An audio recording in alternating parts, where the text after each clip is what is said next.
Good morning. I am Anil Agarwal, former Chief Manager, Punjab National Bank.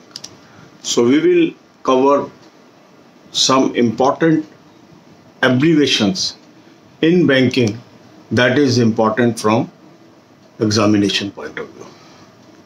Usually in these abbreviations, sometime they ask meaning of one of the letter. Say we are covering IMPS. They may ask what is the meaning of M in this. So we will cover few words here. First I will discuss in English and the explanation I will also give in Hindi in the second part of this video. IMPS. This stands for Immediate Payment Service. So this is one of the quickest form of remittance of funds from one bank to another. Second word is RRB, Regional Rural Bank. These are the banks, they are predominantly working in rural areas. JLF, this is Joint Lender Forum. This was a concept for CDRs. So next word is CDR. CDR stands for Corporate Debt Restructuring.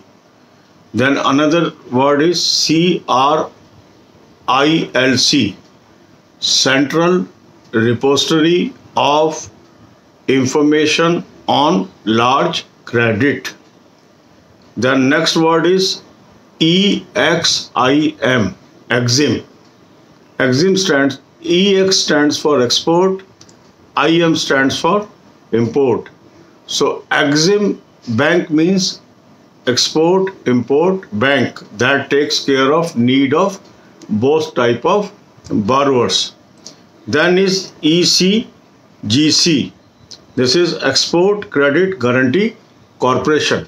The purpose of this organization is to look after the requirement of exporters. They provide refinance.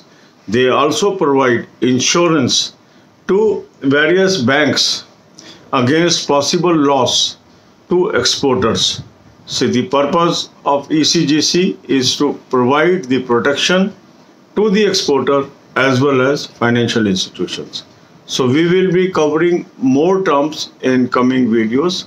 The purpose of these abbreviations and discussion is you should understand the meaning of these words. So every single word is important from examination point of view. So say CDR. In CDR they may ask what is the meaning of C? What is the meaning of D? What is the meaning of R? Like that. So the moment you go through these all videos on this playlist, you will be highly knowledgeable. Now for current affairs, I have suggested you a very good source. Link is available in description. Click the link, you will end up on an app. Download the app, take current year plan, apply coupon code AA03, you will get 10% discount. Now you have access to this current affairs and start reading it. For banking, financial, economic awareness, I have provided you a playlist link in the description. Watch 10 to 15 videos per day. It is going to help you tremendously. Then for good health, I have provided another playlist in the description.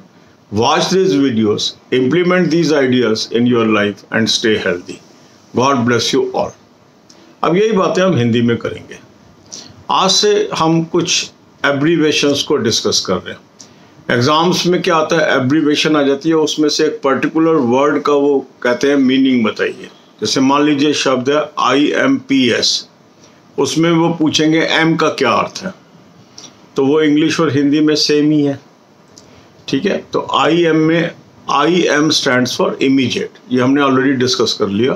तो हिंदी में सिर्फ हम इतनी बात कर रहे हैं कि ये किस लिए इस्तेमाल होता है, इमीडिएट रेमिटेंस के लिए, एक बैंक से दूसरे बैंक में इमीडिएट पैसा भेजने के लिए. अब दूसरा शब्द एम्स का फुल फॉर्म क्या था, इमीडिएट पेमेंट सर्विस.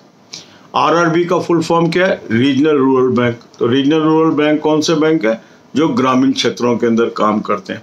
फिर है JLF, ज्वाइंट लेंडर फोरम. ये एक तरह का बैंक्स का फोरम था जिसके अंदर सीडीआर के अंतर्गत आए केसेस को बैंक्स डील करते थे। सीडीआर क्या है? Corporate debt restructuring. Restructuring means loans के अंदर अधिक टाइम देना, उसको रीस्ट्रक्चर करना। अनदर टर्म है CRILC।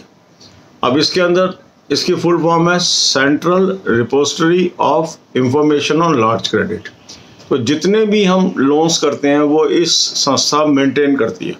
तो कोई भी बैंक ये चेक कर सकता है कि जो कंसर्न बारोअर है उसने कोई और लोन तो नहीं लिया हुआ। फिर इसी तरह another term is Exim. Exim के अंदर EX का मीनिंग क्या है? एक्सपोर्ट। IM का मीनिंग क्या है? इंपोर्ट। तो एक्सपोर्ट इंपोर्ट से संबंधित जो बैंक है उसको हम एक्जिम बैंक बोलते हैं। फिर ECGC। ECGC का फुल फॉर्म है export credit guarantee corporation. That means ये वो कॉरपोरेशन है जो एक्सपोर्ट क्रेडिट की गारंटी देता है। गारंटी का मतलब है कि बैंक ने किसी एक्सपोर्टर को लोन दिया, अब वो लोन में हो सकता है डिफ़ॉल्ट हो जाए, किसी तरह से प्रॉब्लम्स आ जाए, तो ECGC से वो अपना कवरेज कराते हैं, प्रीमियम पे करते हैं, गारंटी लेते हैं, और इन केस ऑफ डिफ़ॉल्ट ये ऑर्गेनाइजेशन बैंक को कंपनसेट करती है। तो इस तरह ये जो संस्था है वो एक्सपोर्टर के हित में भी काम करती है और फाइनेंशियल इंस्टीट्यूशंस और बैंक्स को एक सुविधा प्रदान करती है। तो ये जो हमारा चैनल है इस पे हमने काफ़ी वर्ड्स आपके कवर किए, उसके आपने ध्यान से उनको सुनना है, उनको याद करना है। क्योंकि होता क्या, जैसे मान लीजिए अब ECGC वहाँ पे आ गया और उन्होंने कहा C स्टैंड्स फॉर, तो जब आपको फुल फॉर्म होगी तो आप C का आंसर बता पाएंगे। ठीक है, तो हम एक एक करके अधिक से अधिक शब्द इसके अंदर कवर करेंगे। करंट अफेयर के लिए मैंने आपको एक अच्छा सोर्स बताया, लिंक मैंने आपको डिस्क्रिप्शन में दिया। इसको आप क्लिक करेंगे, एक ऐप पे पहुंचेंगे, ऐप को आप डाउनलोड कर लीजिए और ऐप को डाउनलोड करने के बाद आप इस साल का प्लान ले लीजिए, कूपन कोड AA03 लगा दीजिए, 10% आपको ऑफ मिल गया, करंट अफेयर का मटेरियल मिल गया, इसको आप पढ़ने शुरू कर लीजिए। बैंकिंग फाइनेंशियल इकोनॉमिक अवेयरनेस की नॉलेज के लिए मैंने आपको प्लेलिस्ट का लिंक दे दिया, 10 से 15 वीडियो रोज की देखिए, आपकी नॉलेज बहुत अच्छी हो जाएगी। इसके बाद अच्छी सेहत कैसे मेंटेन करें, ये भी बहुत ज़रूरी चीज़ है। इसके लिए मैंने आपको एक प्लेलिस्ट दी है जिसका लिंक मैंने आपको डिस्क्रिप्शन में दिया है। इन सारी वीडियोस को देखिए, इसमें आपको ये बताया गया है कि कैसे हम खाने पीने में परिवर्तन करके या उसको मॉडरेट करके एक अच्छी सेहत मेंटेन कर सकते हैं। तो इन वीडियोस को देखिए और हेल्दी रहिए। God bless you all.